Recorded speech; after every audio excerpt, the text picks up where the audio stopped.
All right, everyone. So Randy Orton and Gunther had one of the best main events in quite some time, and I think this was a big one because this could have been very good, or this could have been not so good, and it went completely in the other direction. And the big part of this that I think I've seen a lot of talk about now on Twitter and elsewhere is the fact that Randy Orton never tapped, and why this is a big deal is for two reasons.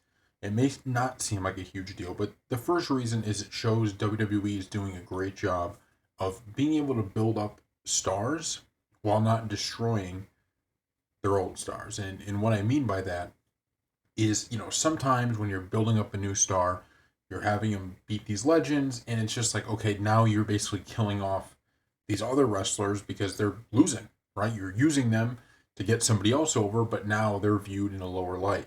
Whereas with the way WWE has handled Gunther, the way they've handled Randy Orton in this rivalry, what we've seen is nobody's actually losing face.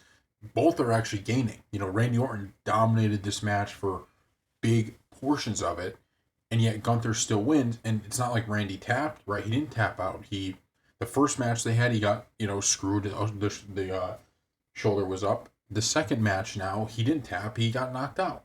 And so nobody's going to be sitting there going, okay, Randy's character stinks or Randy Orton stinks. They're building both at the same time. And I think that adds so much power to it. And look, Randy Orton just signed that extension, but he's certainly older. So at some point, he's going to be retiring. And you could continue now to go back around, and do this rivalry again. And I do think that, even seeing Gunther shake his hand at the end, I think it does a huge service to Gunther. And I think it does a huge service to Randy Orton because now, look, Randy Orton was in the main event at his age now, right? Randy Orton was just in the main event of this Bash and Brawl pay-per-view. Um, and it wasn't like a main event where everyone was like, yeah, it's okay, we don't really like it. This was a main event people enjoyed, and it was helped by a crowd that was 100% not just behind Gunther, we expected that, but also behind Randy Orton, and they were cheering, and it was just, there were so many big spots in this that I think WWE is going to be very pleased. And now they have the ability, like we talked about, there's all this talent. They're trying to figure out what to do with it. Now they have an ability to use Randy Orton in other areas. They could use him again with Gunther. There are so many different things that they could pull off because they've kept the character of Randy Orton strong. They didn't diminish it. They didn't let Gunther really destroy him and get him over. They didn't do any of that.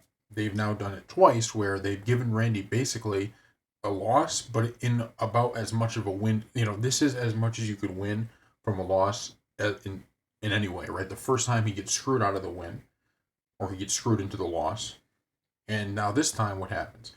Well, pretty simple, right? Not only does he get screwed, but he ends up, or not this time, but the last time he gets screwed into it with his shoulder up, but the second time now he just gets knocked out, right? And I think it's going to really help the character. So thank you all for watching, and we'll see you next time.